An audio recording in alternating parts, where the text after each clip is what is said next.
Buenas tardes, bienvenidos nuevamente al seminario de Foucault Complutense. Mi nombre es Laura Montoya Echeverri y como cada mes nos encontramos para estudiar la obra Vigilar y Castigar, Nacimiento de la Prisión, de Michel Foucault. En esta cuarta sesión abordaremos el cuarto capítulo de la obra que hace referencia a, que hace parte de la segunda sección sobre el castigo y este capítulo es sobre la benignidad de las penas. En este caso nos acompaña el profesor Francisco Vázquez, filósofo e historiador español,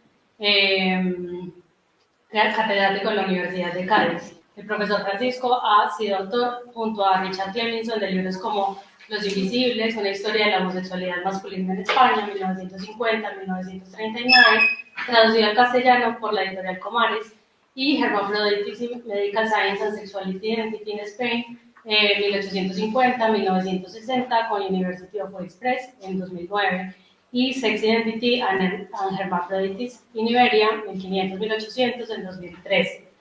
En colaboración con Andrés Moreno, Mengíbar publicó Poder y Prostitución en Sevilla, siglos XIV al XX, tomo 1, la Edad Moderna, y tomo 2, la Edad Contemporánea, con la editorial de la Universidad de Sevilla en el 95, y Sexo y Razón, una genealogía de la moral sexual en España, siglos XVI y XX, con Acal en 2007. En solitario ha escrito obras como Bourdieu, la sociología como crítica de la razón, con la editorial Montesinos en 2002, Tras la autoestima, variaciones sobre el yo expresivo en la modernidad tardía, con Gacoa en 2005, La invención del racismo, nacimiento de la biopolítica en España, con Acal en 2009, La filosofía española, Herederos y pretendientes, una lectura sociológica del 63 al 90, con la editorial La Vara en 2010, y Pater Infamis, genealogía del cura pederasta en España, 1880-1912, con cátedra en 2020, entre otras publicaciones. Sin más, entonces damos inicio a esta sesión. Adelante, profesor, y gracias por acompañarnos. Bueno, Laura, muchísimas gracias. Buenas tardes a todo el mundo. Muchas gracias, Laura, por su tan amable presentación. Quería agradecer también, obviamente, al seminario Michel Foucault de la Complutense, a su coordinador, Rodrigo Castro, por haberme invitado a este interesantísimo seminario que disecciona muy meticulosamente esta obra de Foucault, que se cumplen los 50 años de su publicación, y muchas gracias también a todos los participantes que se han acercado hasta aquí. El segundo capítulo de la segunda parte de Vigilar y Castigar se titula Punición, se titula El Castigo, tiene a su vez este apartado que se titula, que es el que me corresponde a mí comentar, que se titula La benignidad, la suavidad, la benignidad de las penas, la douceur de peine, y consiste fundamentalmente en una comparación a tres bandas entre tres formas de racionalidad punitiva o de tecnologías de poder que coexisten en la segunda mitad del siglo XVIII. Los suplicios, en primer lugar, la semiotécnica del castigo, que es una expresión que utiliza Foucault para referirse a esta segunda tecnología, la semiotécnica del castigo propuesta por los reformadores penales de la Ilustración, y finalmente el encarcelamiento corrector ensayado en algunos proyectos de la época, incluso alguno anterior. Pero para entender esta coyuntura de rivalidad entre distintas modalidades de castigo, de donde saldrá triunfante el modelo carcelario, finalmente, es necesario decir algo del entronque de este capítulo con el anterior. Aunque sea un poco reiterada, a lo mejor cosas que ya vieron en la exposición anterior. El anterior, que se titula, como ya saben, El castigo generalizado, la punición generalisée. En ese capítulo, lo que se trata es de hacer inteligible la problematización, el cuestionamiento de los suplicios, que tiene fundamentalmente lugar en la segunda mitad del siglo XVIII, cuando acaece entonces una crisis general de la economía penal de los suplicios, que se convierten en objeto de protesta por doquier, procedentes del reformismo penal de la Ilustración. A ese mismo sistema de los suplicios, basado en el principio de atrocidad, se le achaca de alentar las revueltas sangrientas del pueblo, mostrando el exceso despótico del poder propio de una tiranía. Los reformadores apelan a un principio de humanidad que actuaría como límite de los castigos. No obstante, recuerda Foucault, la crítica de estos ilustrados no se dirige tanto contra la crueldad que revelan los suplicios como contra su irregularidad. Hace poco he leído un interesante libro de un tema aparentemente no relacionado, pero sí relacionado, sobre la historia de las polémicas antitaurinos en España, y las críticas de los ilustrados no eran por la sensibilidad de los animales o el dolor de los animales, sino porque el espectáculo taurino soliviantaba a la gente contra la autoridad. Y un elemento ahí de cierto paralelismo, que acabo de recordar comentando esta parte. Es decir, el problema era, para los reformadores ilustrados, la mala distribución económica del poder que lleva a concentrar una inmensa cantidad de fuerza en un punto muy localizado del cuerpo social, repartiendo deficientemente el ejercicio del poder y soliviantando a las masas en vez de inducir en ellas efectos preventivos. Esta importancia que Foucault otorga al sistema de los suplicios en el antiguo régimen es válida, y esto hay que decirlo, en un contexto nacional muy específico, que es el contexto nacional francés. Pero resulta muy cuestionable exportarla o extrapolarla a otros países como el caso, por ejemplo, español, donde la expansión atlántica y la preservación del imperio condujeron desde el siglo XVI a privilegiar el recurso a los trabajos forzados, más que el suplicio, aunque eventualmente también se utilizaba. Las galeras, principalmente, y más tarde el trabajo en las minas, en los arsenales, en los astilleros y en los presidios norteafricanos. Por otro lado, Foucault recurre a los historiadores franceses de la escuela de Caen,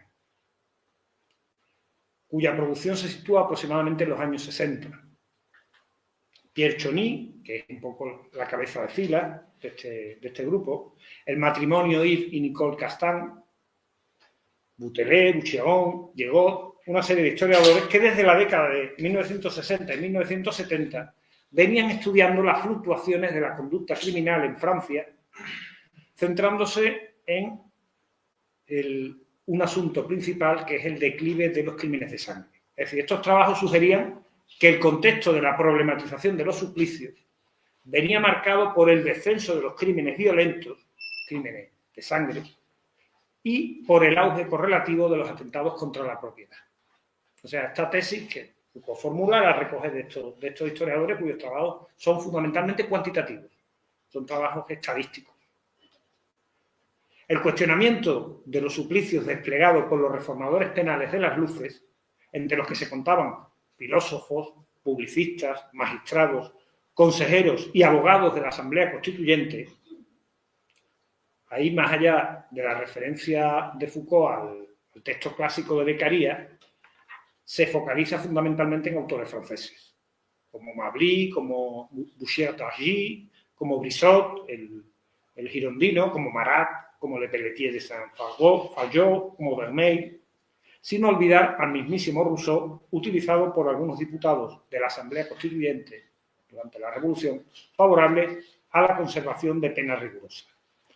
Bueno, pues este cuestionamiento de los suplicios que despliegan estos señores, estos reformadores de la Ilustración, responde a un cambio, y esto lo subraya también Foucault, ya digo, todo esto en el capítulo anterior, en la política de los ilegalismos, que obedece a su vez no a un progreso del humanitarismo que nos haría más sensibles ante la crueldad, o a un avance civilizatorio al estilo de Norbert Elias, que impondría el autocontrol de las manifestaciones excesivas de la fuerza.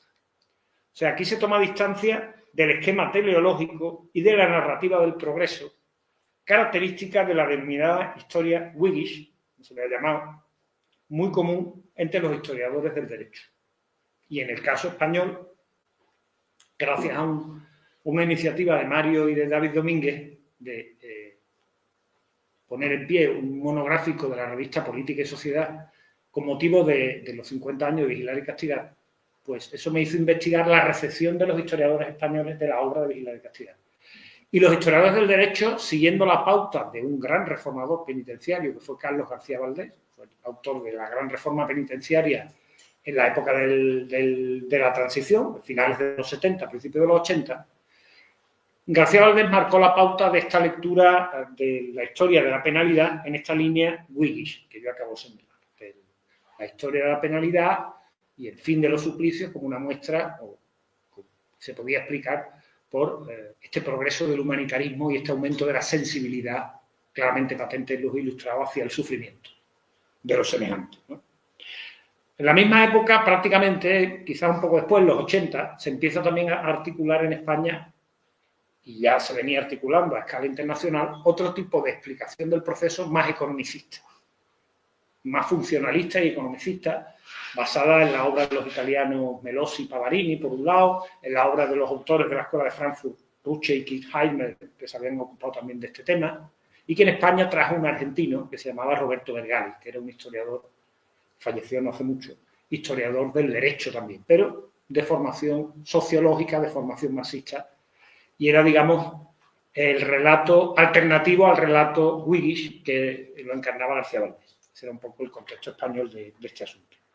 Bueno, Foucault, frente a esa narrativa en términos de progreso del humanitarismo, que está tan extendida, esa narrativa teleológica tan extendida en los historiadores del derecho, dice que no, que la clave de esta nueva política de los ilegalismos es económica, y la habría sugerido ya Pierre Chony. Pierre Chony, curioso, un historiador muy conservador, que era muy conservador, casi de extrema derecha, que se oponía al aborto, era un militante contra el aborto, y sin embargo Foucault tenía una gran admiración por la obra de Pierre Chony, no solamente por esta escuela de la historia de la criminalidad de Normandía, sino lo vemos también en la entrevista o en la conferencia que dio en Japón de Revenier à l'Histoire, donde comenta ampliamente como modelo de historia serial, estamos hablando de Foucault de la época de la arqueología del saber, como modelo de historia serial, la historia, la tesis doctoral, precisamente de Chony, una tesis doctoral en 20 y tantos volúmenes, las tesis de Estado francesas, esta tremenda, que era sobre Sevilla y el Atlántico, precisamente. Foucault la comenta ahí, con el ojo. Le pasaba también con otro historiador que era Philippe Ariès, que también era un señor muy próximo incluso a acción francesa, muy conservador, pero con el que Foucault tenía una gran amistad y también fue muy innovador en el terreno de la historia, diríamos, de las mentalidades, ¿no? Bueno, entonces, lo que había sugerido Pierre Chony es que la elevación del nivel de vida, el crecimiento demográfico, la multiplicación de las riquezas derivadas de los crecientes rendimientos agrícolas, del comercio, de las manufacturas, propiciaron una mayor valoración jurídica y moral de la propiedad. Si en el antiguo régimen el contrabando, el rechazo a pagar las tasas señoriales o regias y el sabotaje contra los reglamentos gremiales habían sido ilegalismos populares bien vistos por la burguesía, que contemplaba en ellos transgresiones vindicadoras de derechos frente al orden feudal, en la nueva coyuntura, los atentados populares contra la boyante propiedad territorial y sobre todo comercial e industrial burguesa se hacían intolerables a la vez que la propia burguesía se reservaba el ilegalismo de los derechos, contraviniendo así sistemáticamente los reglamentos e impuestos fijados por el orden estamental y los mandatos regios reputados como emanaciones de un poder despótico. Pero la alternativa desplegada por los reformadores penales ilustrados no se identificaba con el moderno sistema de la cárcel como máquina correctora del comportamiento. Foucault aquí va a ver una clara incompatibilidad entre estos dos sistemas. Dos sistemas que normalmente la historia Whiggish, esta de los juristas, suelen presentar siempre como ensamblados. Es el progreso de la tradición ilustrada, la defensa de las garantías jurídicas, digamos, del poder de soberanía, el que iría ligado a la aparición de la pena de privación de libertad. Foucault va a disociar esas dos cosas. Esto lo han señalado muy bien en un artículo muy reciente que recomiendo y que luego diré algo con más detalle, David y Mario Domínguez, que están aquí, que se titula ¿Es posible un encuentro, algo así, fructífero entre Foucault y el marxismo? Que se ha publicado muy recientemente en Res Publica. Igual ya lo han recomendado aquí en otra sesión anterior del seminario, no sé, pero yo lo recomiendo porque es muy claro y evidente el artículo. También subrayan esto. Yo lo he leído después de hacer la lectura del que estoy presentando, he leído el artículo. Bien. Es decir, la alternativa de los reformadores penales no se identifica en absoluto con el moderno sistema de la cárcel como máquina correctora del comportamiento. Claro, la novedad es que Foucault se va a fijar en el cuerpo. en un sistema de castigo que apunta al cuerpo. Y los reformadores penales de la Ilustración, el modelo de castigo que ahora vamos a ver que presentan, no apunta al cuerpo, apunta a los signos, a las ideas, a las representaciones, episteme de la representación. Vamos a ir despacio. De lo que se trataba en los reformadores ilustrados era de una semiotécnica que Foucault describe con detalle en el curso del capítulo anterior sobre el castigo generalizado, que pretendía prevenir eficazmente la conducta criminal no mediante la atrocidad del ejemplo, como los suplicios, sino a través de una moderación diversificada de castigos. La idea de proporcionalidad implicaba que el castigo debía ser una representación ajustada al crimen, a su singularidad. Por ejemplo, la usura debía castigarse con una multa, el robo con la confiscación, la vanagloria fraudulenta, por ejemplo, alguien que se hace pasar por un marqués, con la humillación, la vagancia con los trabajos forzados y el asesinato con la muerte. Los reformadores ilustrados no se sitúan frente a la pena de muerte, pero sitúan la pena de muerte solo como un castigo entre otros. Y también el encarcelamiento como un elemento, entre otros, para determinado, como, digamos, equivalente sígnico de un determinado crimen. Se trataba de una semiología porque la intención era provocar en el eventual criminal una asociación inmediata entre la idea del delito y la del castigo. Este, por tanto, no debía dirigirse ya al cuerpo del reo, como en los suplicios, sino al espíritu.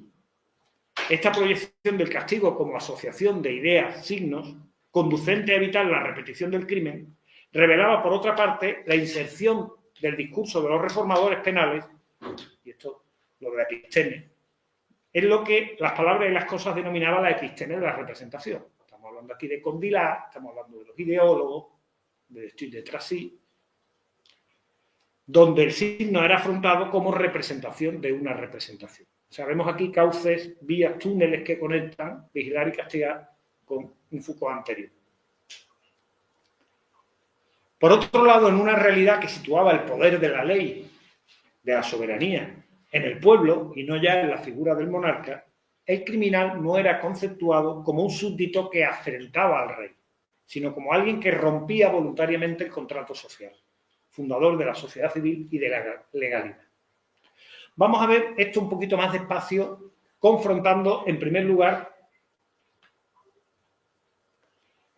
la semiotécnica de los reformadores ilustrados y, por otra parte, aquí he puesto un cuadro comparativo, el modelo protocarcelario, diríamos, de los reformatorios, las primeras modalidades de reformatorios que son, podríamos considerar, protocarcelarias. Precisamente el arranque del capítulo 2 de esta segunda parte, que es lo que a mí me toca, propiamente, titulado La benignidad de las penas, consiste en un minucioso análisis comparativo de dos modalidades de racionalidad punitiva. La de los suplicios, por un lado, y la semiotécnica defendida por los reformadores ilustrados, por otro. Aquí vamos a ver primero, he puesto la de los reformatorios, aquí me he confundido. Vamos a ver primero la confrontación con los suplicios. Me he adelantado.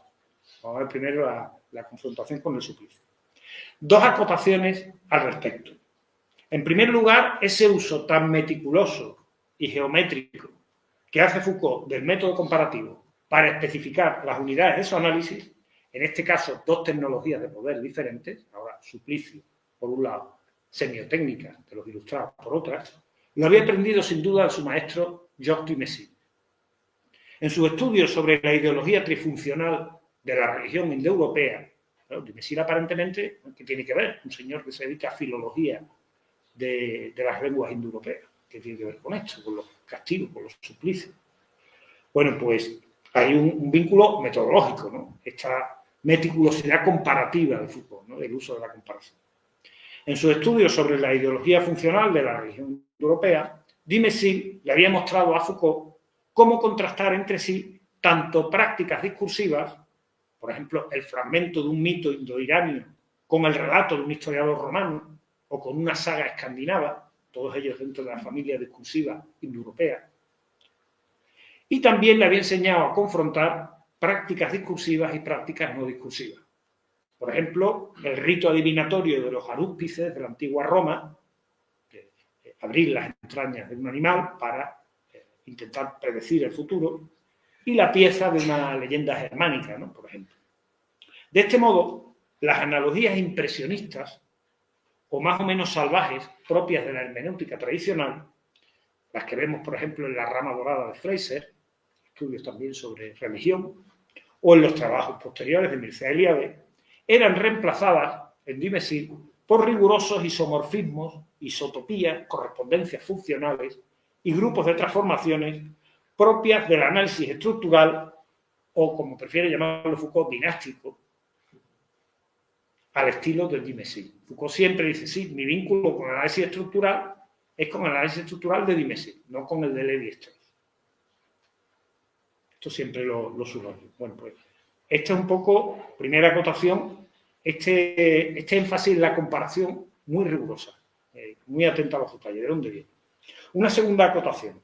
A diferencia de la tecnología de los suplicios o de la cárcel correccional generalizada, la semiotécnica de los reformadores de las luces no tuvo prácticamente ninguna aplicación efectiva en los códigos penales modernos. O sea, tenemos por un lado los suplicios, que son una ceremonia que sí tuvieron en países, como he dicho antes, más que en otros, tuvieron una aplicación real y efectiva, y tenemos por otra parte lo que luego será la práctica carcelaria, que se convertirá casi en el modo universal de castigo.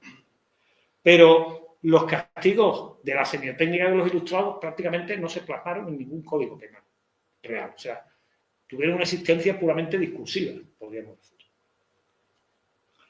Aunque elementos de su doctrina y preceptos de la misma fueron importados al implantarse la prisión como forma general de castigo. Sirvieron para justificar la prisión dentro de esta nueva penalidad ilustrada, dentro de la nueva, del nuevo planteamiento de la soberanía democratizada.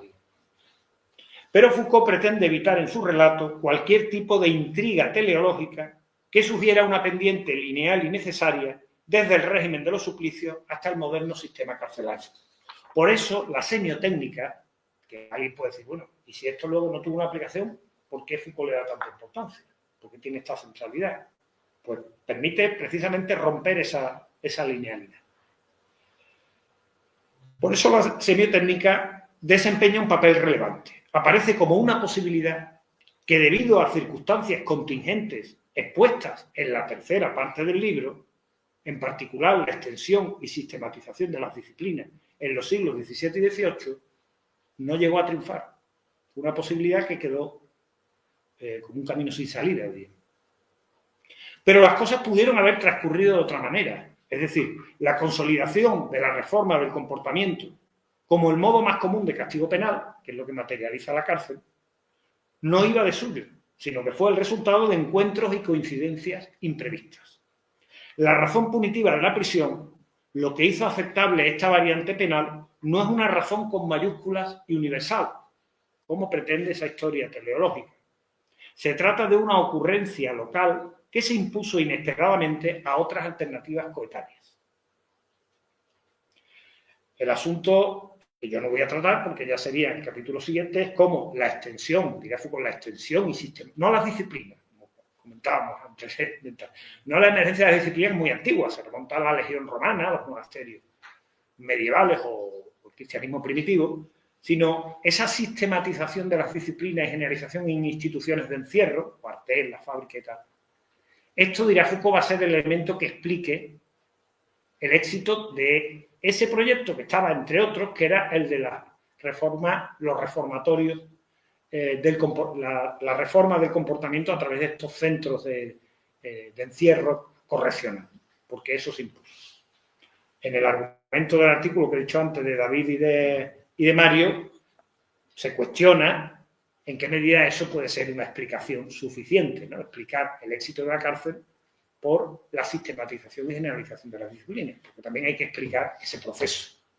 Y ahí ya entra Marx. Pero bueno, no, eso ya igual después en el debate puede salir o pueden ellos profundizar un poco más. Aunque a lo mejor ya lo han hecho en otra sesión. Bueno, como se dijo anteriormente, con la semiotécnica, el castigo debe establecer en el criminal una asociación de ideas que prevenga el crimen. Es decir, en palabras de Foucault, establecer unos signos obstáculos que sometan el despliegue de fuerzas a una relación de poder. Esos signos obstáculos lo constituyen la variada panoplia de castigos arbitrados por los reformadores del iluminismo. Cuando se imponga la cárcel será casi el castigo universal. Pero el modelo de reformadores penales no era un modelo de un solo plato, era un menú de muchos platos, era un menú muy extenso. Y no es eso lo que se impuso. En los textos de los reformadores, que pueden ser tratados más o menos voluminosos sobre legislación penal, ensayos relativamente divulgativos, como el de Beccaria, o propuestas puntuales recogidas en intervenciones en la Asamblea Constituyente, recogidas en los archivos parlamentarios, Foucault distingue 6 condiciones para que los signos obstáculos resulten operativos en esta semiotécnica.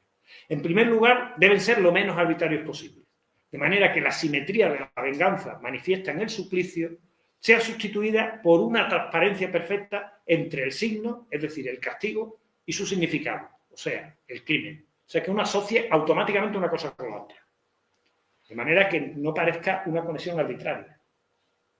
De este modo, el primero parece derivar naturalmente del segundo. La usura es representada por la multa, el robo por la confiscación, el secuestro por la detención.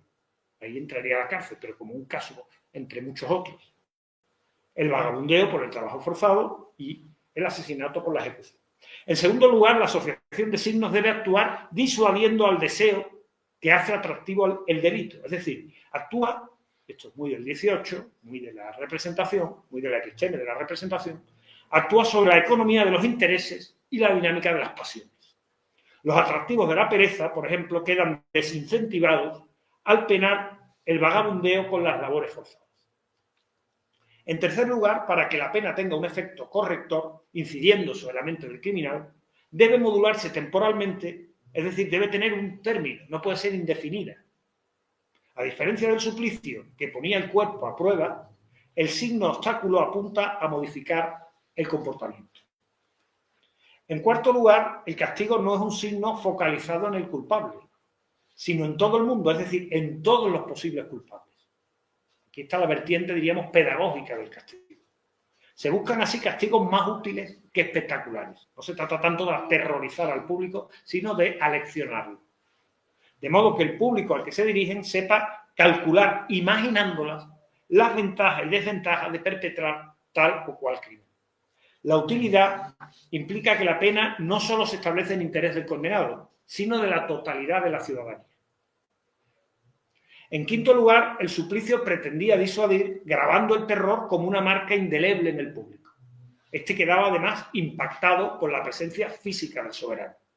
El hecho de que el soberano apareciera físicamente en el suplicio era sustituido por el verdugo. El verdugo era como el representante del rey. Pero si el rey además aparecía, el impacto se redoblaba. Esa presencia física del rey, por eso la importancia de las entradas del rey, todo el ceremonial vinculado a la presencia física del rey en la ciudad. Cuando una ciudad era conquistada, el desfile victorioso, el triunfo del monarca, todo esto era fundamental. Todas las celebraciones de bodas, de los funerales, etcétera, que hacían mucho hincapié en la presencia física o pseudofísica, podía ser una efigie del monarca, del rey. En la semiotécnica del castigo, esta disuasión funciona como una lección de moralidad pública. Lo que se hace presente no es el monarca, sino una abstracción, la ley misma. En la pena tiene lugar un duelo aflictivo por la ley violada y una instrucción para los jóvenes que aprenden en aquella el contenido de la legislación. El suplicio aterrorizador estaba desprovisto de esta dimensión pedagógica, de enseñar, trataba de aterrorizar, y fúnebre, porque en el castigo, que es público también para los reformadores ilustrados, tiene un carácter público, por este carácter aleccionador, de lo que se trata es de celebrar los funerales de la ley suspendida, la ley violada. Por eso ese elemento fúnebre. Sin embargo, el suplicio era una fiesta donde se celebraba el sobrepoder triunfante del rey sobre sus enemigos. Porque el suplicio, ya lo habrán visto, era como un duelo entre el rey y el que desafiaba la autoridad del rey, que era el rey. Lo que pasa es que el rey era representado por él. Su campeón era el verdugo. En sexto lugar, acontece también una inversión que afecta al discurso popular acerca del crimen. Esto es interesante. En el marco de los suplicios, el relato popular escenificaba una epopeya acerca de los malhechores ejecutados, en almanaques, en la literatura de cordel, en hojas volantes, en romances, donde se hacía una exaltación, a veces también aterrorizada, del malhechor que iba a ser ejecutado en las vísperas de la ejecución. Ahora, en cambio, las narrativas populares, expresadas en pasquines, en letreros y en imágenes, sugiere Foucault, funcionan como una propaganda de la ley.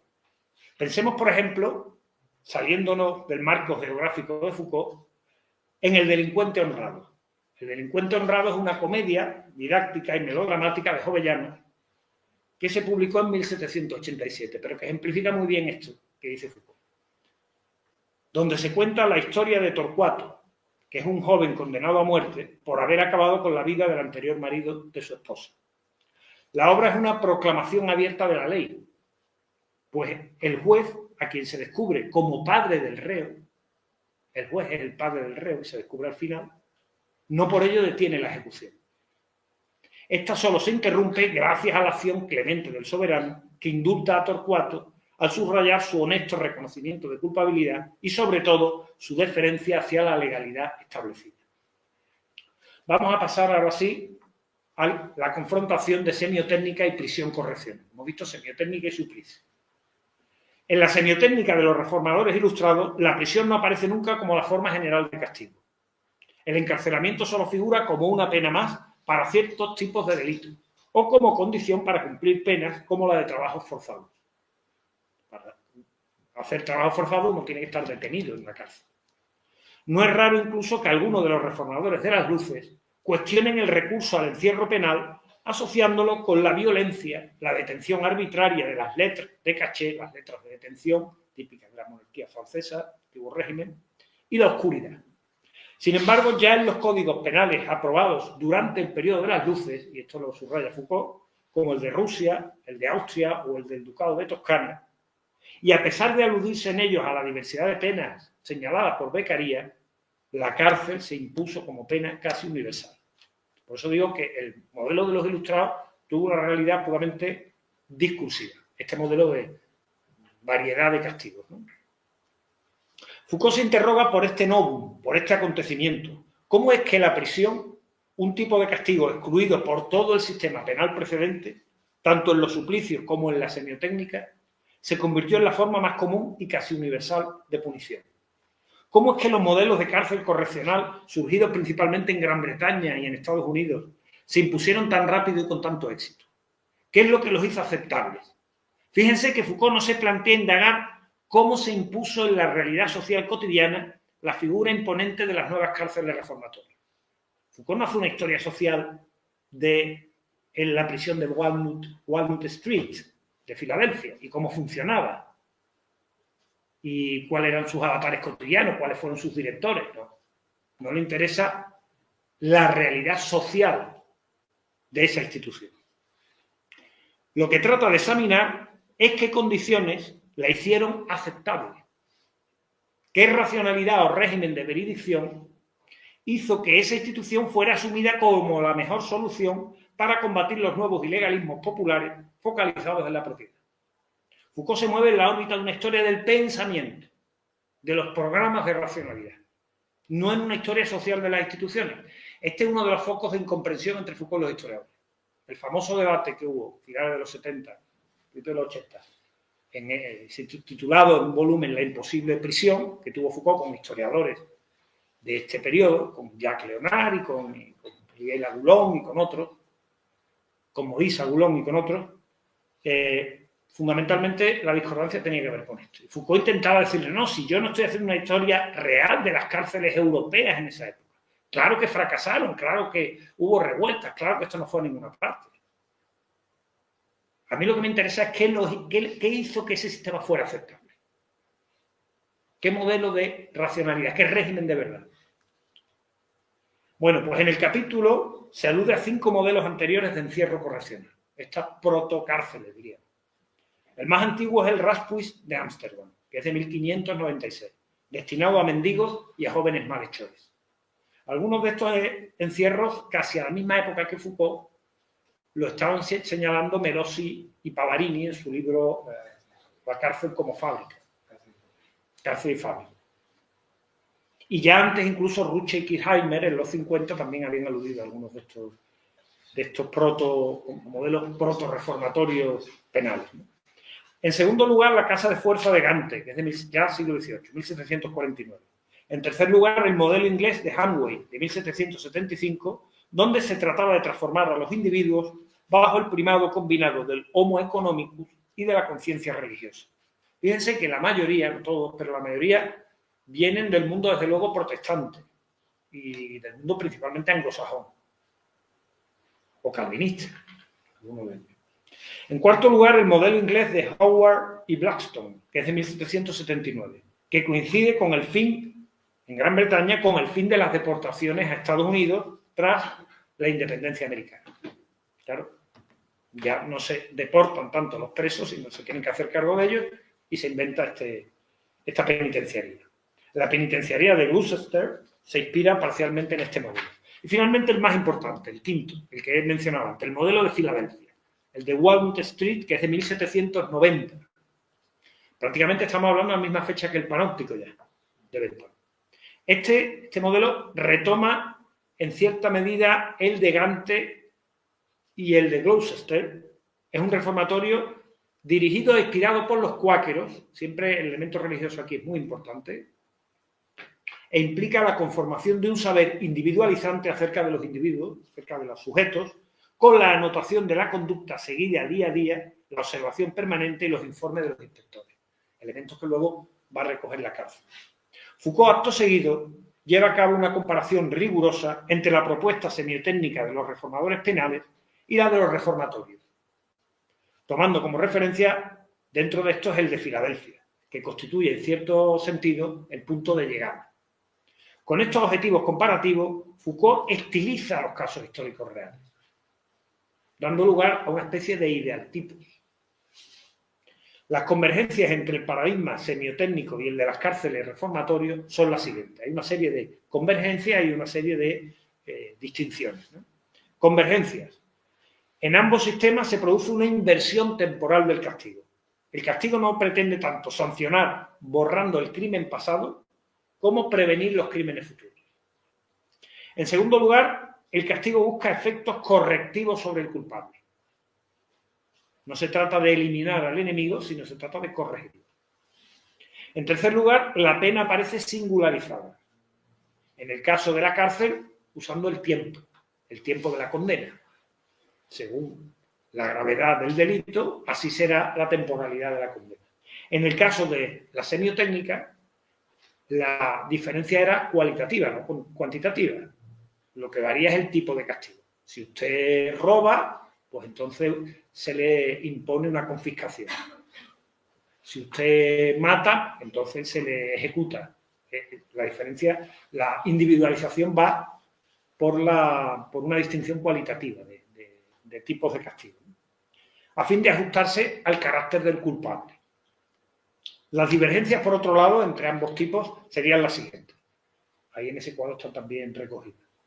En primer lugar, respecto al procedimiento de acceso al individuo y al punto en el que se aplica el castigo. En la semiotécnica se actúa sobre la mente como escenario de representaciones. En el reformatorio se actúa sobre el alma como fuente de conducta, como sede de costumbres. Fíjense esta finura del análisis comparado de Foucault. Esto es importante si alguien quiere hacer investigaciones en esta línea. Por eso yo hago mucho hincapié en las competencias metodológicas de Foucault. No es lo mismo, no es lo mismo. No, pero no es la mente y el alma, no, pero no es igual. La mente como escenario de representaciones, de asociaciones, y el alma como fuente de conductas, que se trata de corregir mediante ejercicio, mediante maniobra. En segundo lugar, diferencia respecto a los instrumentos para transformar al individuo. En un caso, se recurre a la asociación de ideas, semiotécnica ilustrada, entre las del crimen y las del castigo, entre la ventaja y la desventaja. Se manipulan signos. En el otro se despliegan ejercicios y la ocupación del tiempo para transformar el comportamiento. Actividades. En tercer lugar, la diferencia respecto a la tecnología de la pena. En la semiotécnica se reintroduce entre el Código Penal y el crimen la presencia real del significado de este en términos de castigo. Entre el Código Penal y el crimen está la formulación del castigo. En la cárcel reformatorio, en cambio, se trata de que el individuo interiorice las órdenes de la autoridad, de modo que ésta funcione como un automatismo. Y en cuarto lugar, diferencia respecto a la relación que la tecnología establece entre cuerpo y alma. En el primer caso, en el caso de la semiotécnica ilustrada, se trata de recomponer al sujeto jurídico que ha roto el pacto social con el crimen cometido. Se trata de restablecer la ciudadanía a través del cumplimiento del castigo. En el segundo caso, en el del suplicio, perdón, en el de la cárcel, o en el de las protocárceles, aunque en el plano del derecho se mantenga esta justificación, por eso esa amalgama que se produce a veces entre el discurso de los reformadores ilustrados y la cárcel, pero son cosas distintas, a lo que se apunta en los reformatorios es a formar un sujeto de obediencia gracias al encauzamiento disciplinario de la conducta. O sea, por una parte, un sujeto ciudadano y, por otra parte, un sujeto de obediencia. Un sujeto de derechos, un sujeto de obediencia. Foucault diferencia también los efectos entre ambos tipos de penalidad.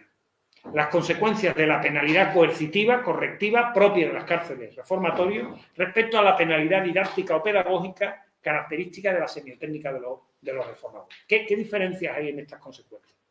Bueno, en la cárcel correctiva, la relación entre el castigador y el castigado tiene lugar de puertas adentro. Esto es la opacidad de la cárcel. La relación, el castigo se efectúa de puertas adentro. Se excluye el espectáculo que todavía estaba presente por su carácter de elección para el público en la propuesta de los reformadores ilustrados. Ahora, los reformadores ilustrados tienen transparencia. La transparencia hace que el castigo sea público, algo que a nosotros nos parece como bárbaro, que el castigo sea público. Sin embargo, se hace en nombre precisamente de la transparencia. Sin embargo, en la cárcel, ese modelado, esa manipulación de la conducta, que es el castigo, se hace siempre de puertas adentro. Es interior. En segundo lugar, en la cárcel correctiva, la técnica de castigo consiste en órdenes y sistemas de información o de saber que no adoptan la forma pública y transparente de la ley. Sin embargo, la semiotécnica exigía que todos los castigos se formularan en leyes expresas. Por eso ese carácter extrajurídico de la modulación de las penas dentro de la cárcel, que no tiene nada que ver con las sentencias que estableció el juez. El juez establece una sentencia con una condena, pero luego la pena tiene su propia micropenalidad, que modula esa pena. Y esa queda fuera de la transparencia de la ley. Bueno, pues los ilustrados querían que todos los castigos, incluida la ejecución, todos, se formularan en leyes expresas, siguiendo un imperativo de transparencia respecto al Poder Judicial. En tercer lugar, debido a esta condición opaca y secreta de los castigos en la cárcel reformatorio, situados fuera del campo judicial, los reformadores ilustrados tienden a condenar este sistema asociándolo a la arbitrariedad despótica del antiguo régimen. Esto lo intentará compensar Bentham en el Panóptico diciendo que en cualquier momento puede aparecer un inspector que supervisa, una especie de vigilante de los vigilantes, que supervisa el funcionamiento correcto, según la ley, del edificio panóptico. Del edificio panóptico en prisión, en el caso de funcionamiento como prisión. Este carácter aún espectacular y expreso de la semiotécnica, que se ofrece como un aprendizaje público de la ciudadanía, como una educación de la ciudadanía, el castigo, hace que Foucault bautice a este sistema con el nombre de ciudad punitiva. Es la ciudadanía lo que ahí se trata de construir. Mientras que el estatuto cerrado de la cárcel reformatorio lo lleva a designar esta fórmula como institución coercitiva. Una y otra tecnología disputaron entre sí acerca de cuál era la mejor manera de castigar a fin de reducir los nuevos ilegalismos populares que atentaban contra la propiedad. La semiotécnica escondía el poder de castigar bajo la función social general de enseñar la ley de la ciudadanía. Por su parte, la cárcel reformatorio investía al castigo en una institución cerrada que funcionaba transformando a los individuos. Voy a ir ya concluyendo. El capítulo finaliza con una breve comparación a tres bandas, que la tenemos en esta diapositiva, entre el régimen de los suplicios, la semiotécnica y la prisión reformatoria. El primero, ligado al viejo derecho monárquico, la segunda, al proyecto de los juristas y filósofos de la Ilustración, y la tercera, a los experimentos realizados mayormente en el mundo angloamericano o protestante. Foucault se toma mucho cuidado en designar estas tres formas de racionalidad como tecnologías, es decir, como maneras de ejercer el poder. Esto le permite distinguirlas, en primer lugar, de las teorías jurídicas, con las que pueden relacionarse, pero sin confundirse con ellas. Por ejemplo, la teoría del contrato social o la teoría absolutista de la soberanía. En segundo lugar, las diferencias respecto a los aparatos o instituciones en los que pudieron llegar a cristalizar esas tecnologías. Aquí hay que hacer una aclaración que tiene que ver con el marxismo y Foucault, de nuevo.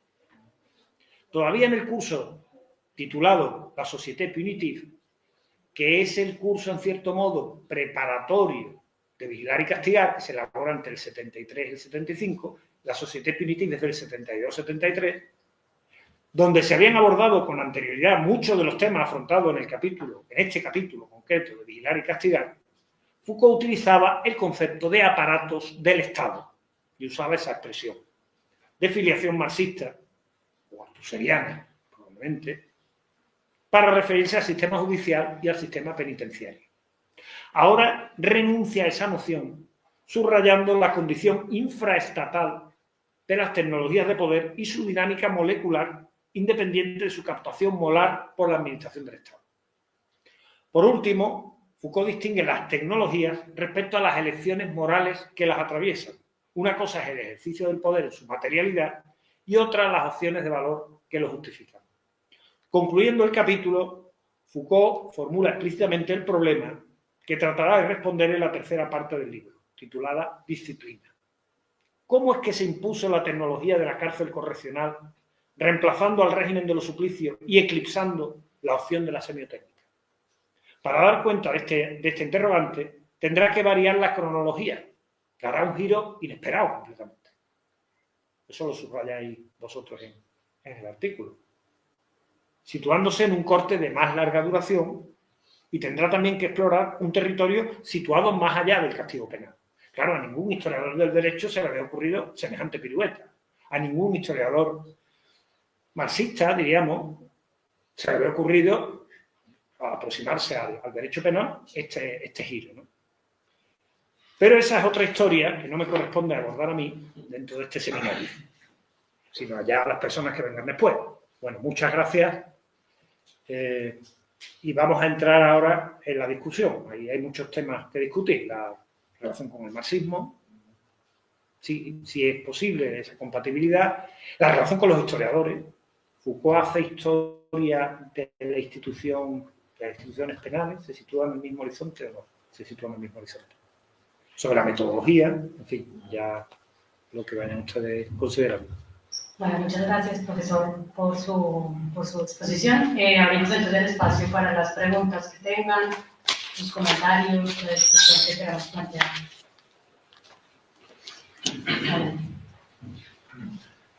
Muchas gracias, profesor, por tu conferencia. Muy interesante. Yo quería plantearle una pregunta sobre esto que ha dicho de la relación con los historiadores, en concreto la relación con la recepción que tiene Vigilar y Castigar en los historiadores del derecho españoles.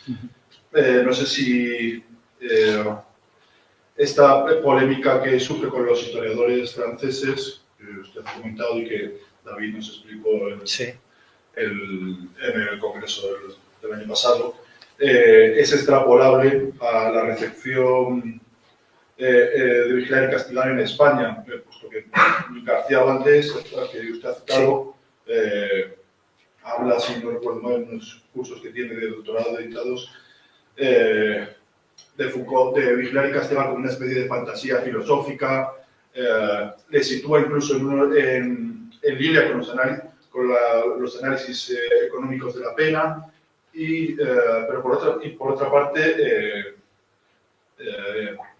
menosprecia la obra de Foucault, alabándola de Menós y Pavarini, a los que considera historiadores serios, de la escuela de Bolonia, ¿no? Como Foucault, que venía de una cierta fantasía filosófica, como les dice.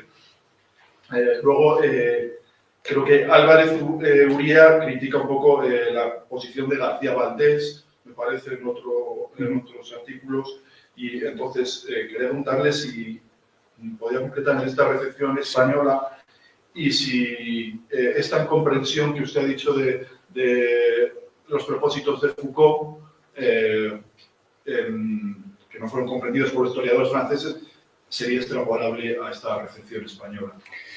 Bueno, en el caso español, claro, en el caso francés que había una tradición de historia de la criminalidad, con una historia cuantitativa como la de la Escuela de Caen, de mucha duración, es decir, por parte de historiadores sociales, la escuela más vinculada a eso que se conoce como el nombre de la Escuela de los Anales, de más largo recorrido. En el caso de España, lo que había eran los historiadores del derecho, y los historiadores del derecho, efectivamente, ven a Foucault inicialmente como un intruso. Después va a haber, en fin, intentos variados de adaptaciones, de retomar parcialmente planteamientos de Foucault, digo en el mainstream de los historiadores del derecho en España. Luego va a haber cosas divertidas, que yo algunas señalo en el artículo, aunque mi artículo no me acuerdo totalmente porque lo escribí ya hace algún tiempo, pero vamos, yo creo que lo tiene más fresco incluso David, porque me dijo que lo había releído hace poco, pero hay cosas muy curiosas como algunos que acusan a Foucault de ser economicista en su planteamiento y otros de todo lo contrario. Los mismos historiadores del derecho. Acusaciones en un sentido y en otro. En España lo que hay, en el ámbito de los historiadores del derecho inicialmente, es en la mayoría, esta exclusión, porque ven a Foucault como un intruso, y el intento de mantener este relato whiggish, que hemos dicho antes, teleológico. Pero luego hay en otra facción, en los años 70-80 y principios del 90, hay un cierto deslumbramiento. Un deslumbramiento en Roberto Vergali, que piensa, pero por un malentendido, piensa que Foucault va en la misma línea, la misma cuerda que Melosi y Pavarini, en la misma línea que Rucci y Hartner, básicamente, apuntalando el mismo planteamiento. Y eso es lo que nos vamos a encontrar también en la primera recepción que hizo, por ejemplo, en su tesis doctoral, Precios y Pobres, en la España moderna, Justo Serna, en la Universidad de Valencia, que es de finales de los 80, muy buena y muy interesante, que hizo Pedro Trinidad, que era de historia contemporánea, pero tampoco era historiador, era sociólogo. Es curioso como la recepción de Foucault en el ámbito, no ya de los historiadores del derecho, sino de la historia social, de los historiadores de las facultades de historia, es una recepción muy periférica inicialmente. No son raramente historiadores. El caso de Justo Serna, bueno, Justo Serna publica el libro, una colección que dirigía Vergali, que era un historiador un poco atípico del derecho, marxista, del derecho argentino, que venía de fuera, con este nuevo planteamiento y que asimila a Foucault, y Serna publica el libro ahí, no lo publica en una colección de historia. O Pedro Trinidad, que es más sociólogo que historiador, propiamente dicho. Estaba en el departamento de Pérez Ledesma, pero daba clases a alumnos de política, no de historia.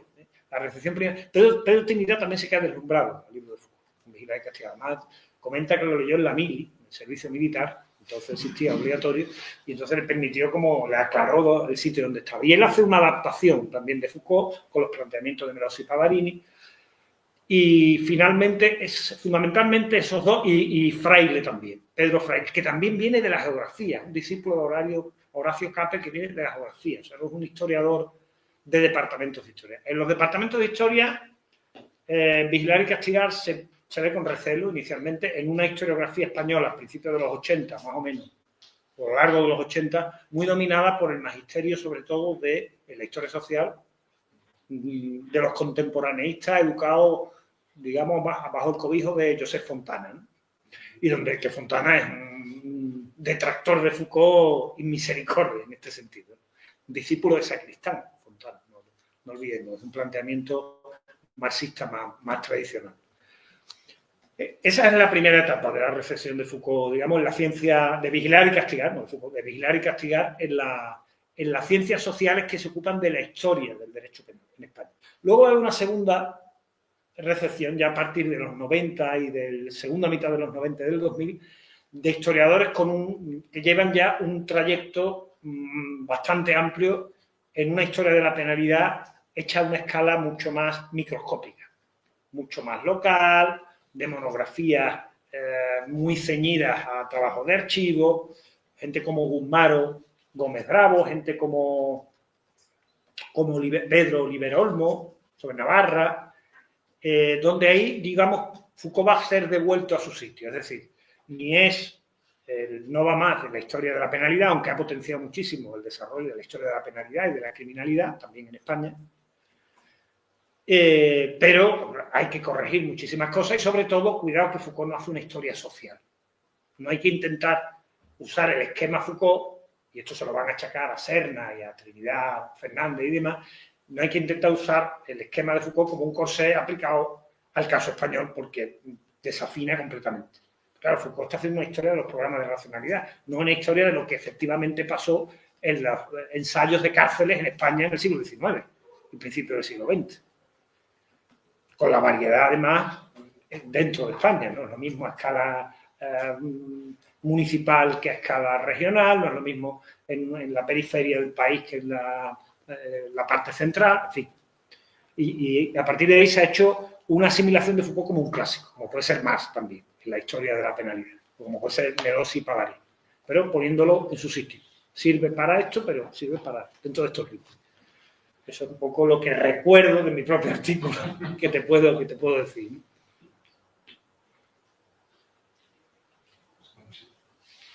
Sí. Bueno, gracias Paco por la conferencia tan clarificadora, ¿no? Tan ordenadora de este capítulo. Yo quería mencionarte 3 cosas, a ver qué te parece o si me puedes ayudar a esclarecer estas cuestiones. Una, bueno, en general, las 3 observaciones tienen que ver con cosas metodológicas, ¿no?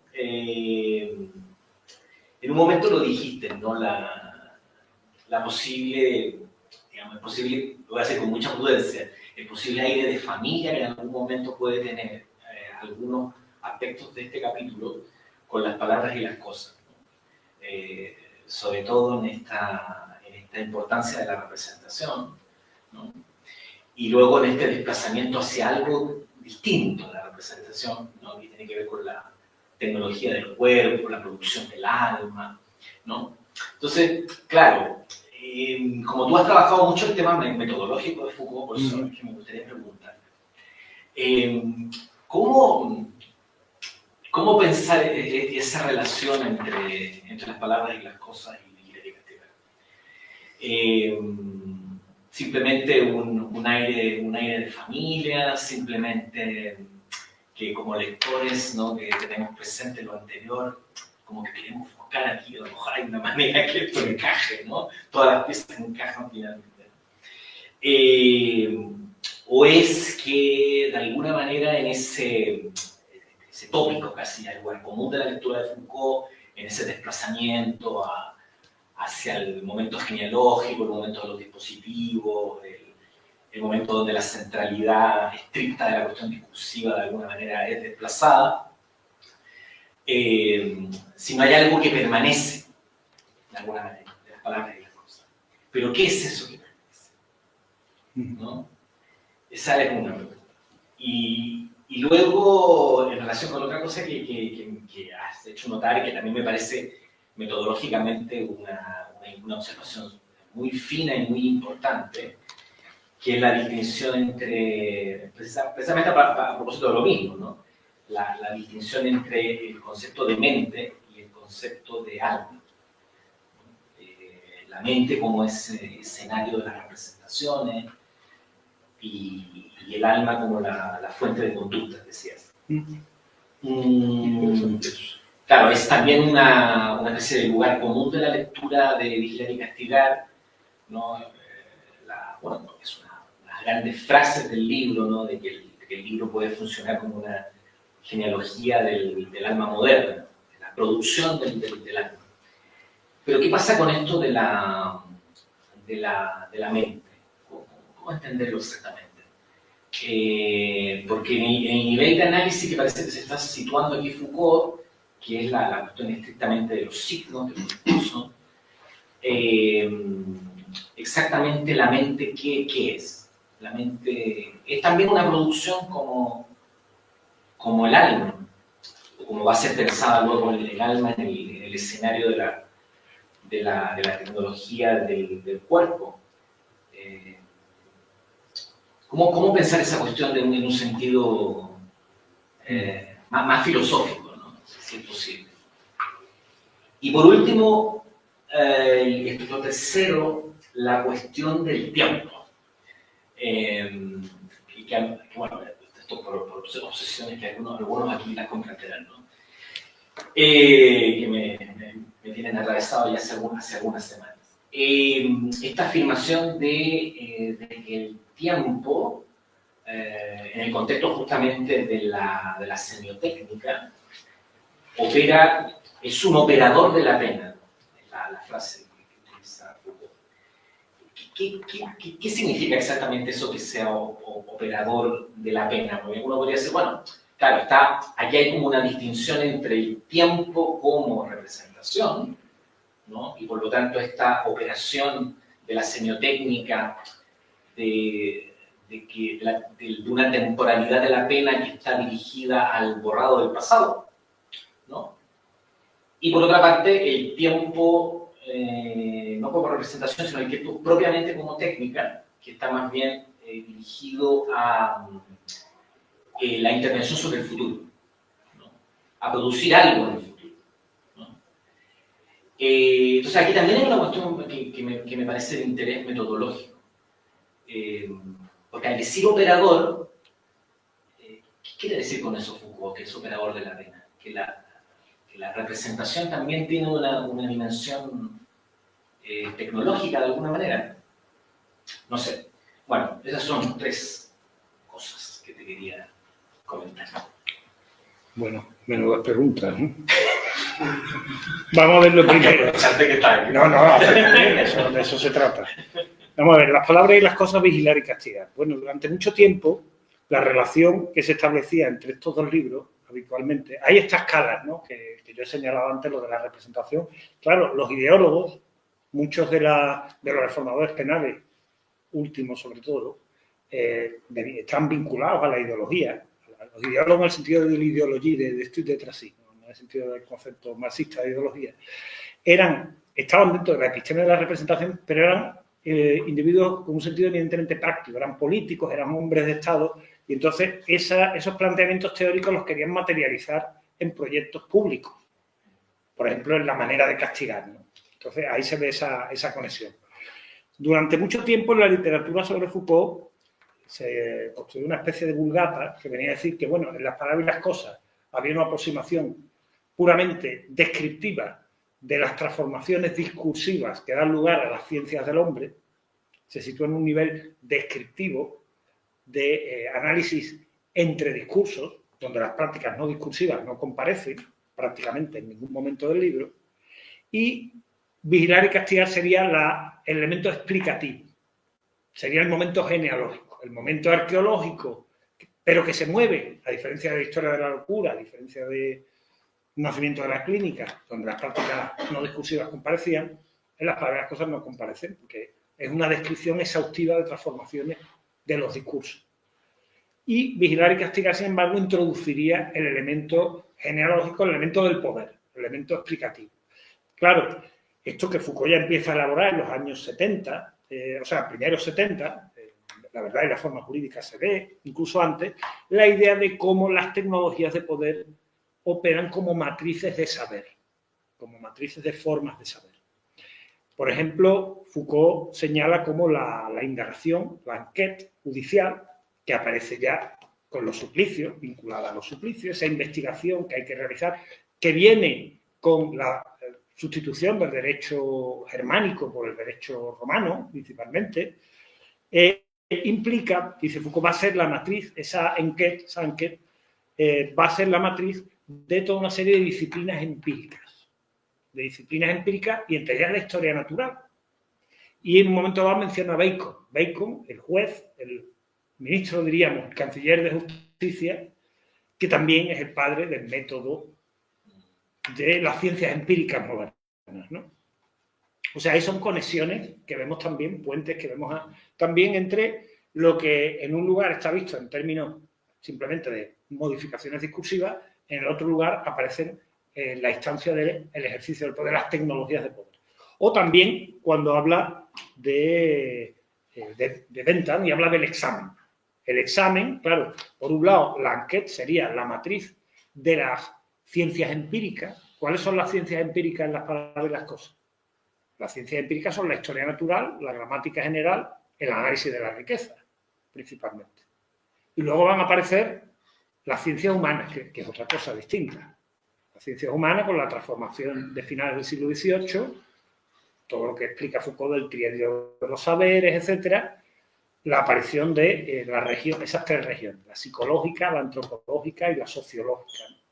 Bueno, pues el examen sería la matriz política con todo el desarrollo de estas tecnologías de un saber individualizante en las instituciones de encierro, fichas. Foucault, en Vigilar y Castigar, desarrolla toda una historia de la ficha, del dossier individual, que está presente tanto en el historial clínico, en los hospitales, en los expedientes académicos, en el mundo de la escuela, en el ámbito de la cárcel, el historial delictivo, que dice va a ser la matriz de la aparición de ciencias que a la vez son individualizantes y a la vez estudian colectivos, estadísticamente abordables, como son las ciencias humanas. O sea, en cierto modo, Vigilar y Castigar nos está dando, en cierto modo, y así se ha leído durante mucho tiempo, no sé si después de los cursos esa lectura es sostenible, la parte explicativa de lo que en las palabras de las ciencias humanas, de la emergencia de las ciencias humanas, lo que en las palabras y las cosas se abordaba en un plano puramente descriptivo, arqueológico.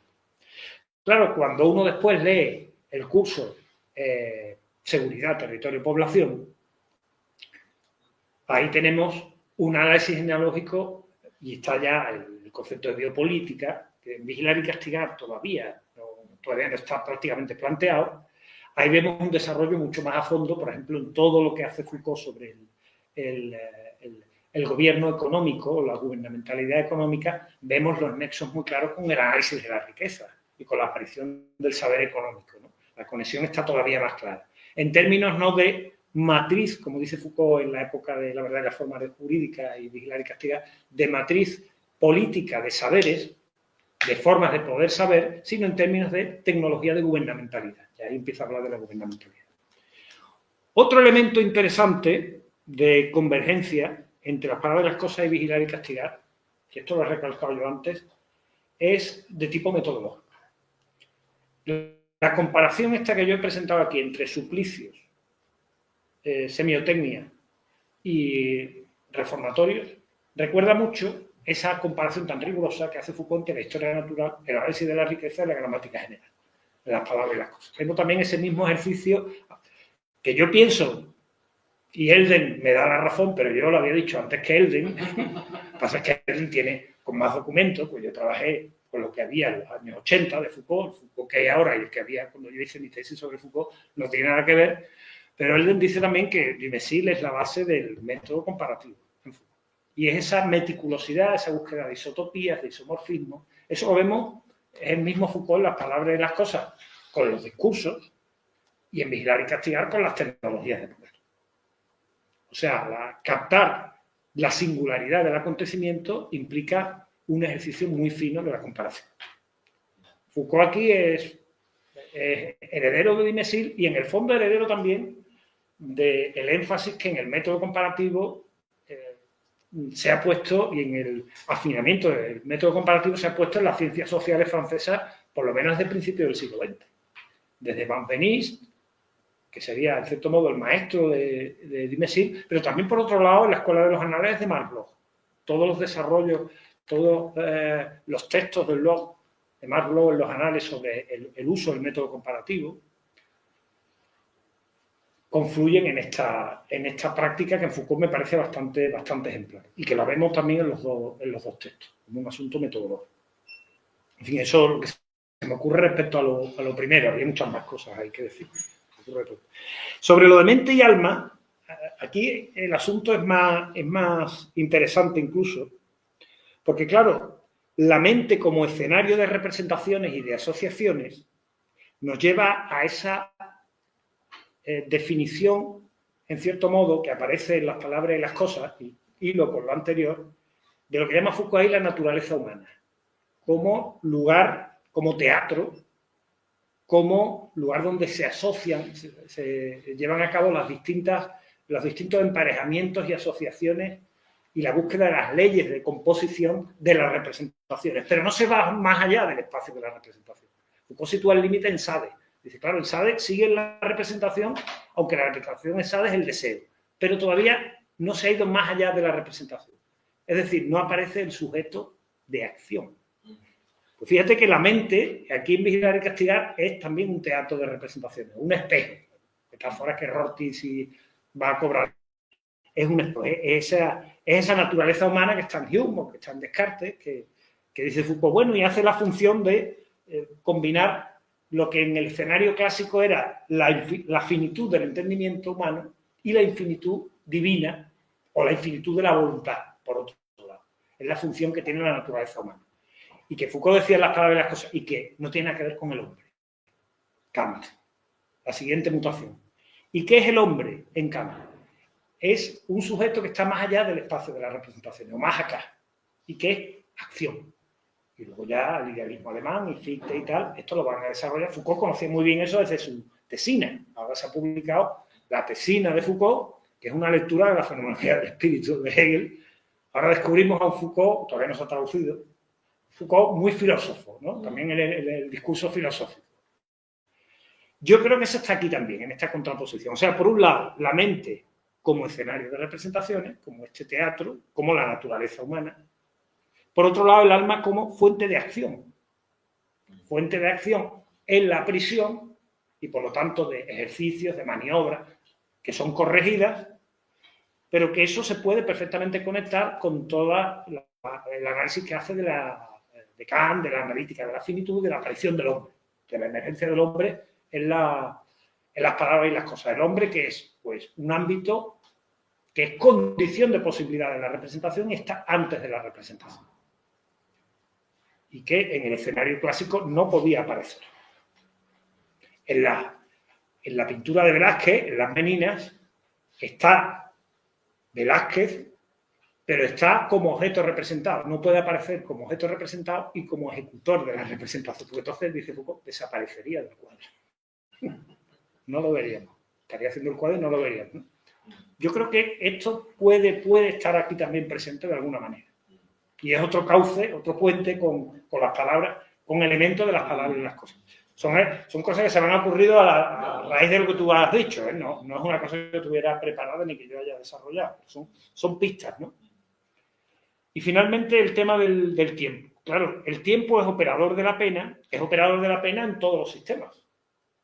En los suplicios, en la semiotécnica de los reformadores ilustrados y también en el empleo del tiempo dentro de la cárcel o de las disciplinas carcelarias. Lo que pasa es que no funciona igual. Yo creo que en el caso de la semiotécnica, el tiempo se vincula, por una parte, con el presente, es decir, con la inmediatez. La asociación entre el signo castigo, o sea, el signo crimen, el signo castigo tiene que ser automática. Tiene que ser inmediata. De manera que, dice Foucault, parezca que se deriva naturalmente. Una cosa va con la otra de manera natural, que no hay ninguna arbitrariedad. Eso sería más la dimensión de la temporalidad del operador del tiempo en el castigo en el presente. Pero luego hay también una intervención proyectada hacia el futuro. Claro, se trata de que la pena sea pública y de que la asociación no la haga solo el reo, sino que la asociación la hagan también los espectadores. ¿Para qué? Para prevenir, con un efecto preventivo, de proyección hacia el futuro. Ese es el tiempo como operador de la pena en la semiotécnica de los ilustrados, que no es lo mismo que el tiempo como operador de la pena en las cárceles, en los proyectos de reformatorio, donde también está el empleo del tiempo. Luego Foucault hablará, cuando hable ya de la prisión, dedicará muchísimo al empleo del tiempo y a la distribución de las actividades con el tiempo. Aquí habla también de la singularidad del castigo, se modula en el sistema correccional, no con la tipología diversificada cualitativamente de castigo, sino con el quantum temporal, con la cantidad temporal del castigo en la cárcel. El que modula el que individualiza la pena. Si tienes buen comportamiento, sí, tú tienes tal pena que ha establecido el juez. Pero luego, según tu funcionamiento disciplinario, tu adaptación disciplinaria o no a la cárcel, esa pena se modula y esa modulación ¿en qué consiste? En tiempo. Se acorta el tiempo de la condicional o se prolonga. Eventualmente, ahí funciona la temporalidad como operador de una manera diferente también. O los suplicios. O sea, yo creo que el tiempo es operador de la pena en los tres casos. En los tres casos, pero no del mismo modo. No del mismo modo en cada uno. No sé, ¿qué más cosas? Se me ocurre como reflexión, ¿no? Bueno, muchas gracias, como siempre, Sí. por tus aportaciones. Bueno, yo también son comentarios más que preguntas. Lo primero, sobre todo me recuerda, ahora que estábamos David y yo dirigiendo este nuevo número de Vigilar y Castigar, una de las personas a las que habíamos pedido también su intervención era Mariana Valverde, Sí. y Pablo Mali, cuyo artículo, por ejemplo, ha caído porque no ha sido aceptado por parte de los evaluadores españoles. Sí. Eso me comentó David antes de entrar. Sin comentarios. Es curioso porque, por ejemplo, Marina, que viene del ámbito anglosajón, en este caso anglosajón, aunque sea canadiense, comenta también la recepción de Foucault en el ámbito jurídico penal anglosajón de una manera muy parecida a la que has hecho. O sea, primero un rechazo, porque al final lo que buscan los historiadores anglosajones es un modelo también, digamos, de evolución progresiva, etcétera, y luego, en cambio, una fascinación absoluta hasta el punto de exceder por entero la utilización de Foucault en cualquier tipo de ámbito sin ningún tipo de mediación. De luego también desconociendo qué es lo que había hecho Foucault con respecto a Vigilar y Castigar, que no es tampoco una serie en derecho ni de admisión, sino que es un ámbito más bien de la racionalidad cognitiva como tal. Es curioso también, digamos, ahí el ámbito anglosajón también, digamos, esa modulación rara nuestra, el rechazo, la fascinación, y era más bien, decía en última instancia, a enseñar de composición, a poner a Foucault en su lugar, para, digamos, de enseñar precisamente a los historiadores del derecho, penalistas y demás, ¿no? Sí, conversión en un clásico, una especie de canonización Claro, final, la canonización final. En ese sentido, acaba por leer a Foucault, más bien, de nuevo, para interpretarlo, aunque en este caso de forma positiva. También, por ejemplo, en el ámbito de la historia, más allá de los franceses, que dijeron también precisamente el análisis, yo lo había hecho en un artículo que no se ha publicado, veremos, que es sobre Spielberg. Y como precisamente, en este caso, Spielberg es un historiador holandés, Peter Spielberg, y que tiene varios libros precisamente no solamente sobre la cárcel, sino también sobre la violencia, muy influido, sobre todo, especialmente por este criterio progresista que has comentado tú, de Norbert Elias, que vosotros habéis indicado con él, ¿no? En Holanda, Norbert Elias ha tenido mucho peso. Si conocemos a Elias, es gracias a Holanda. Sí, es verdad. Lo desconoceríamos por entero. Aunque finalmente, digamos, también se retrae respecto a su recepción inicial, que es completamente antagonista. Porque viene a decir, Foucault en realidad lo que hace es invertir muchas de las cosas que podemos observar en las cárceles, en Holanda, son mucho anteriores a lo que dice Foucault, y en cambio sus modelos, digamos, de análisis no sirven ni de forma empírica, ni incluso tampoco de manera ideológica. Por cierto, también me enteré, anécdota tonta, lo de Rasputin, que nunca había salido de lo que viene. Y es básicamente de raspar los tiros, que es algo especialmente luminoso para generar, en el sentido, una materia que sería de lo que se pone de anilina, vamos, de la tinción de las ropas, ¿no? Como el muy venenoso, solamente los presos podían hacer porque morían bastante al cerebro de Rasputin y de Raspartin. Bueno, lo que quiere decir Spielberg en ese sentido es que, en efecto, en Foucault no hay necesidad de la cárcel, cosa que le echa en cara a lo que respecta. También invierte los criterios de la violencia de sangre, quiere decir que no se producen cuando todo eso. Y, por cierto, una cuestión que has dicho tú, no solamente existe este tipo de inversión o de transformación en el ámbito, vamos a decir, calvinista, él también, por ejemplo, habla de España. En el ámbito católico también existe un modelo de protocárcel parecida y que tiene que ver con una utilización específica, incluso de manera anticipada en ocasiones a lo que ocurre en Holanda y demás. La de Giginta y Cristóbal de Torres y todo eso, ¿no? Sí, eso lo trabajó Álvarez Uría, lo trabajó. Sí, y que tiene que ver más bien, digamos, con el uso diferencial de términos coloniales. Sí, y muchos historiadores españoles de los que yo me ocupé en el artículo que me encargaste, también hacen alusión a estos proyectos, al de Higinta. En cualquier caso, creo que puede llegar, digamos, a captar. Cristóbal Pérez de Herrera. Puede llegar a captar, digamos, el criterio fundamental de Foucault y después el cambio reconoce que efectivamente no es eso lo que te estaba cuestionando, sino otra cuestión. Pero, digo, también son paralelismos curiosos de la reflexión de Foucault y demás, ¿no? Y ya por último, y por no extenderme más, un poco en relación al artículo que gracias has comentado y demás, hemos escrito David y yo, donde lo que se trata de explicar, digamos, es esta confrontación más Foucault, es entre otras cosas también esto que estaba comentando ahora Rodrigo sobre el concepto de tiempo. Es el concepto de tiempo que inaugura precisamente el capitalismo. El modelo capitalista es un modelo es una conceptualización de quantums. Y de cierta forma ahí existe ese paralelismo solo posible bajo el capitalismo entre el tiempo de prisión y el tiempo de cárcel. Allí cuando es posible medirlo en un sentido estricto. Y de ahí esa convergencia. Uno de los autores que también va a participar en el libro, en la revista, es Melosi, con el que hemos contactado, y nos contaba de manera curiosa. Ya será bastante mayor, ¿no? Sí, he sido capaz de entender. Incluso de modificar su artículo a petición de los evaluadores irlandeses. Esa humildad le honra. Curiosamente dice, es curioso porque en realidad Foucault es más marxista que Roussel y Heidegger. Porque si el Roussel, más bien lo que existe, es que Heidegger, ¿no? Por cierto, hemos hecho también un artículo, en este caso sobre todo ha sido David, precisamente sobre la obra magna de Roussel y Heidegger, y es precisamente Roussel que lo crea, ¿no? El Roussel, más bien, digamos, lo que hay no es tanto un marxismo, en sentido de lucha de clase o modelos de producción, sino más bien un economicismo, que existe vinculado de manera muy directa el mercado de trabajo con respecto a la racialización especial.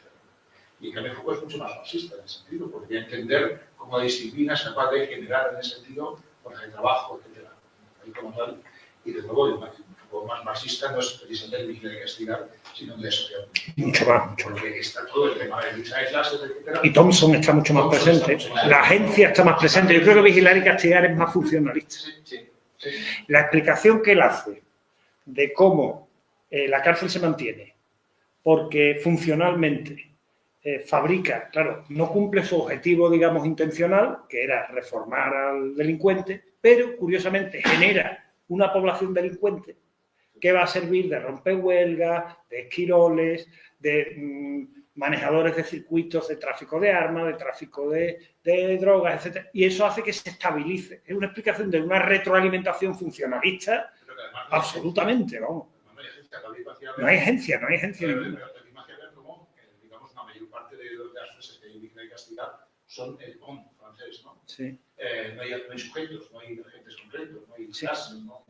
Es un se hace, se dijo, se planteó, se instituyó. Sí. La sociedad primitiva es completamente distinto. Ahí se ve Thompson mucho más. Sí. Es una cosa que sorprende. Porque siempre en España, en la línea de Fontana, claro, Thompson era uno de los santos, del santoral de Fontana y de los historiadores sociales españoles. Y siempre se contraponía Thompson a Foucault. Bueno, el propio Thompson no había leído a Foucault, evidentemente, tenía una visión de Foucault esquemática y jugaba, o sea, él se prestaba a ese juego, a esa contraposición. Pero luego uno descubre, vamos, Manuel Chamorro ya lo trabajó mucho, en la Société Primitive, en Vigilar y Castigar está mencionado, pero no tanto, pero la Société Primitive es central. Thompson es muy importante. Y ese maridaje es insólito para los historiadores, completamente insólito. Que tiene la costumbre, Foucault estructuralista, Thompson hace hincapié en la agencia, el humanismo, tal. No tiene nada que ver. El bueno es Thompson, el malo de la película es Foucault. Y eso de Foucault, el Foucault más interesante, explota muchísimo a Thompson y a Hobsbawm, pero sobre todo a Thompson. Y los conocía muy bien. Ahora que sabemos las fichas de lectura de Foucault, lo había leído, pero bueno, de pe a pa. Con muchísimas fichas. Gracias, Mario. No sé si alguien más tiene una pregunta, un comentario. Algunas de las preguntas ya las hemos planteado nosotros. No, seguro que tienes una, David. No, es quizás, bueno, por plantear algo, ya que reflexionar o analizarlo, no estoy muy seguro tampoco. Es más bien una pregunta al respecto de qué opinas sobre el proyecto general de Foucault en relación a vigilar y castigar, ¿no? Es verdad que Foucault coge a contrapié a los historiadores penitenciarios franceses, en el sentido de que no hace una historia cronológica de la prisión. Ellos habían entendido que sí, pero no es. Es una historia más bien de las condiciones de aceptabilidad de la nueva razón punitiva, etc. Con respecto a esto, bien, entiendo que quiere hacer una historia política de los cuerpos para una historia del alma moderna a partir de una historia política de los cuerpos, utilizar el cuerpo como un vector de análisis. Desde el ámbito de la criminología crítica, claro, este proyecto es sumamente interesante y muy innovador en la época de los años 70. Entre otras cosas porque permite decir cosas tan interesantes como que la prisión se asemeja a una fábrica, a una escuela, a un cuartel, etc., ¿no? Lo que pasa es que ante afirmaciones tan toscas, ¿no? Cabe plantear, bueno, aun cuando existan ciertos isoformismos con respecto a las formas de gestión de los cuerpos en ese tipo de instituciones penales y no penales, claro, no es lo mismo. Las percepciones sociales mediante las cuales la gente percibe esas instituciones no son lo mismo en sentido estricto. Entonces, cabe plantear hasta qué punto vale o hasta qué punto, para qué cosas vale, digamos, el análisis Foucaultiano, que es un análisis técnico centrado en la racionalización técnica, en cómo el cuerpo es objeto de una microfísica del poder, etc., vale para comprender el castigo moderno. Porque el castigo moderno, a diferencia, o sea, por decirlo de alguna manera, la prisión, a diferencia de la escuela, de la fábrica, del cuartel, etc., está imbuido de un simbolismo de lo punitivo del que no está imbuido la escuela. Es decir, leyendo a otros autores como David Garland, por ejemplo, el castigo social moderno, plantea este tipo de cosas. Dice, Foucault es tremendamente original y absolutamente productivo y fructífero en términos analíticos. Pero es verdad que para comprender el castigo moderno, todas las dimensiones de la penalidad, falta. La pregunta sería, ¿no crees que falta esa dimensión de lo simbólico que, por ejemplo, Melosi, el último Melosi, Di Giorgi, Huacar incluso, qué sé yo, apelan constantemente a esta idea de lo... No sé, en Foucault eso no lo veo, o quizá lo veo, no lo veo porque sí que se centra mucho en la historia política de los cuerpos. Y es muy original, vaya por delante, no digo que no. Si acaso veo un atisbo de plantear algo similar cuando habla de la producción de delincuentes mediante la cárcel, como una especie de delincuencia cercada, políticamente rentable, políticamente utilizable, y ahí sí veo un atisbo para ver que esta dimensión de lo simbólico pueda tener cabida en Foucault, pero es verdad que tampoco lo trata mucho. Lo deja al final del libro, muy interesante, pero como de pasada al final, y no... A priori, en una primera lectura no es el argumento central, pero luego, conforme vas leyendo el libro, dices, ahí va, pero si es que esto, si algo tiene, si puede dar de sí en ámbito criminológico actual, es esta parte del libro a día de hoy. Y yo creo que es un poco la vía de la cual está Melosi, por ejemplo, en algunos de sus libros, Di Giorgi también, cuando habla de la necesidad de incorporar lo simbólico. Y todos existen en el origen, que es Durkheim, que existe básicamente en la idea simbólica de la delincuencia. No es una pregunta, es más bien un comentario que me surge. Sí, pero yo creo que esa dimensión se quedó fuera en Foucault. Es decir, hay un aplanamiento. Y además el aplanamiento vino en un momento, en los 70, en que tenía mucho éxito. El movimiento antiescuela, el movimiento de la antimedicina de Ivan Illich, el movimiento de la antipsiquiatría. Entonces, la asimilación. En la vulgata Foucaultiana se quedó en el aplanamiento de las diferencias. Pero esas pistas que sí están, hay otra pista que sería interesante y que Foucault no llega a desarrollar, que es de qué manera en estos reformatorios o protorreformatorios protestantes, que luego están en la base de lo que luego va a ser panóptico, las tecnologías del yo, lo que luego Foucault va a llamar tecnologías del yo y las técnicas de espiritualidad van a tener un peso importante en el funcionamiento dentro de la institución penitenciaria. Claro, Foucault en Vigilar y Castigar eso no lo plantea. A posteriori podemos ver que hay pistas ahí, como la que está señalando David, que esta es una de las virtudes de Foucault, que lanza, hay un argumento central que a lo mejor se ha quedado más vetusto, pero luego hay otras pistas secundarias que son las que dan más rendimiento, porque Foucault están sin desarrollar. Eso es lo que yo creo que es uno de los atractivos principales que tiene. Y en ese sentido los cursos tienen más potencia que los libros, porque los libros son más dogmáticos, de cierto modo, están más cerrados en la argumentación. Además, Foucault se cuida mucho de perfilarlo y dejarla, tenéis que quedar muy acabados, mientras que los cursos son más tentativos, son más ensayísticos, en cierto sentido, son más ensayísticos, y por eso yo creo que dan más pistas de investigación. En fin, pero claro, Foucault se convierte en un clásico. Es un clásico, entonces, bueno, ha dado de sí lo que ha dado de sí. Y lo más interesante pueden ser esas pistas secundarias, que rescatar, más que la Vulgata que se puede haber quedado sobrepasada por el tiempo. En según qué momento. ¿Alguien tiene otra pregunta, comentario? Bueno, si no hay más, yo sí tengo una pregunta. Un punto que mencionó y que creo que anunció, igual han dado puntadas, creo, de la respuesta, pero sí quisiera como más claridad al respecto. Había dicho que la sistematización del encierro hizo que la prisión tuviera más éxito sobre otros sistemas de castigo. Pero esta explicación... de las disciplinas, sí. Exacto, pero esta explicación no es suficiente. Pero, o sea, creo que han dado puntadas con el tema del quantum del tiempo, creo que se dan puntadas con el tema que David acaba de plantear sobre el campo de lo simbólico, que parece faltar en la obra, pero sí quiero como más claridad al respecto, porque no es suficiente la explicación. Claro, bueno, yo cuando he hecho referencia a eso estaba aludiendo al artículo de Mari y de David, que precisamente desarrollan esa cuestión. Es decir, Foucault lo novedoso, llamativo, desde luego, es que se sale del guión de las historias de la penalidad que había hasta entonces, es que de pronto dice que la clave del triunfo de la cárcel sobre los otros sistemas que hemos estado viendo hoy está en el desarrollo de las tecnologías disciplinarias, en su extensión y sistematización entre los siglos XVII y XVIII en una cantidad de esferas enormes, en la educación, en la salud, en la medicina, en el ámbito de la fábrica. Pero claro, ahí el interrogante es, bueno, eso está muy bien, es una pista, un elemento interesante, pero a su vez, ¿por qué las disciplinas tienen ese éxito tan rápido para hacer cuajar la cárcel como modelo universal prácticamente de castigo? Y ahí Foucault no nos da respuesta. Ahí sí. ¿Qué nos sirve? La teoría de la acumulación originaria de Marx, la forma mercancía, cómo analiza, que tiene que ver con lo del tiempo, que acaba de señalar Mario.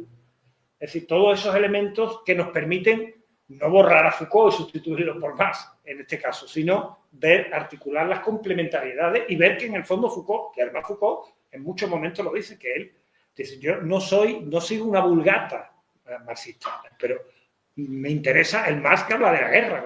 Cuando yo analizo en entrevistas de la época de Vigilar y Castigar, que aparece, Vigilar y Castigar aparece Marx citado, aparece el Capital, pero no a la manera que se hacía entre los marxólogos de la época, ¿no? Como una especie de corpus cerrado, sino más bien fragmentado. Y son pasajes sobre el ejército, los textos sobre el 18 de Brumario, por ejemplo, todo lo que dice Marx sobre el pistolerismo de la época de Napoleón III, de cómo Napoleón III llega al poder, cómo Foucault analiza todo este tema de cómo la cárcel va a producir la posibilidad de romper huelgas, de pistoleros. Hay esa utilización. La argumentación en profundidad de este tema remito directamente al artículo de David y de Mario. No sé si ellos quieren comentar algo sobre eso. El tema, de manera muy breve, por no tomar más la palabra, consiste en que este periodo de acumulación originaria lo que supone es una ruptura radical con respecto al antiguo régimen desde el punto de vista económico, político, etc. Ruptura radical significa, más lo plantea, que no es que sea una degradación del modelo central, no, es que es un punto nuevo, es un recomienzo completamente distinto que supone que los individuos están completamente aislados de su medio de producción. Toda la política de acercamientos, etcétera, lo que llevan es literalmente a la muda vida. El individuo completamente aislado, completamente solo, sin ningún tipo de posibilidad de reproducción. Por tanto, es el momento en que se puede transformar en fuerza de trabajo en el sentido técnico del término. Solo así, ¿no? Solo a partir, digamos, de esa radical ruptura. Y este es el punto, precisamente, de que las disciplinas entran a formar parte. pues en la fábrica, etcétera, en todos los sitios. Y de ahí es el isomorfismo fácil que permite que el modelo disciplinario, de mediantes, etcétera, ahora puede ser aplicado en la constitución de la fuerza de trabajo, en la constitución de los individuos, etcétera. Ante una necesidad histórica muy concreta, que es precisamente la de no solo liberar y liberalizar la fuerza de trabajo, sino mantenerla para que siga trabajando, o sea, disciplinarla como fuerza de trabajo en el sentido de producto histórico. Ese es un poco lo que nosotros queremos. Marx siempre había planteado, digamos, dos cosas, ¿no? Que es una doble liberación para la constitución de la fuerza de trabajo en sentido técnico. La liberación desde el punto de vista jurídico, o sea, que ya no existe ningún tipo de vínculo específico, y también la liberación desde el punto de vista de los medios de producción, ¿no? Los medios de producción solo se pueden comprar, se pueden vender, por tanto, hay una clase entera que es la de las medios. Esta doble liberación paradójica es la constitución precisamente de este ciudadano que está planteando Palco, etc. Es el momento en que puede aparecer, por tanto, la prisión como, no que aparezca, apareció mucho antes, etc., sino que pueda ser, digamos, el elemento universal de los modelos cognitivos, ¿no? Porque hay una correspondencia clara entre ese tiempo que se inaugura y el tiempo de la cárcel. Este es el artículo de República, ¿no? Sí, ese es el de República, que ha salido hace poco. Lo digo para que lo sepan. Pero está de acceso abierto. Está de acceso abierto, se puede buscar en la página web de República. Bien, perfecto. Muchísimas gracias. Yo no entré ya en las disciplinas porque, claro, ya no me quiero meter en lo de los que vengan después, ¿no? Bueno, pues muchas gracias a todos, al profesor Francisco, a todos ustedes por acompañarnos. Les recuerdo que la siguiente sesión está programada para el 5 de febrero para trabajar el capítulo 5, disciplina 1, los cuerpos dóciles, de la tercera parte de la obra disciplina, con la ponente, la profesora Emma Hidalgo. Nos vemos entonces en un mes. Muchas gracias.